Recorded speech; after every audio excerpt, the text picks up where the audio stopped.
Excellent. మేమైతే దీంతో పాటు we do so many therapies, కానీ ఇది ఒక రాంబాణం లాగా పనిచేస్తుంది కిడ్నీ పేషెంట్స్కు. మేము మాతో దీని గురించి చాలా రీసెర్చ్ చేసాము, టెస్టిమోనియల్స్ ఉన్నాయి, రీసెర్చ్ పేపర్స్ ఉన్నాయి. జస్ట్ ప్రతి ఈ రావి ఆకు కూడా మనం డబ్బులు పెట్టాల్సిన అవసరం లేదు. ప్రతి గుడిలో ఉంటుంది, ఇంటి దగ్గర ఉంటుంది, పక్కన ఉంటుంది.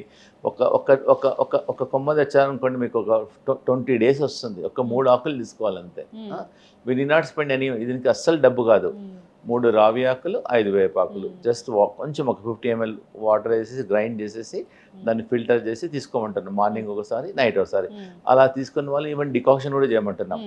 అలా డైరెక్ట్ గ్రైండ్ చేస్తే బెటర్. అలా తీసుకున్న వాళ్ళు జస్ట్ అవి ఒక 5, ఒక 3 వేసి వాటర్లో వేసి బాయిల్ చేసి దాన్ని డికాక్షన్ చేసి ఫిల్టర్ చేయడం వల్ల కూడా రిజల్ట్స్ ఆర్ వెరీ ఎఫెక్టివ్. ప్రతి ఒక్కరు ఎవరికైతే కిడ్నీ ప్రాబ్లం డిటెక్ట్ అయిందో, డౌట్ అనిపిస్తుందో, బాడీ ఫేస్ స్వెల్లింగ్ ఉంది, లెగ్ స్వెల్లింగ్ ఉంది, వాళ్ళ క్రియాటిన్ ఎక్కువ ఉంది, ప్రోటీన్ యూరియా ఉంది, కిడ్నీ ఫంక్షన్ సరిగా లేదు, ట్రై చేయండి, నష్టం లేదు కదా.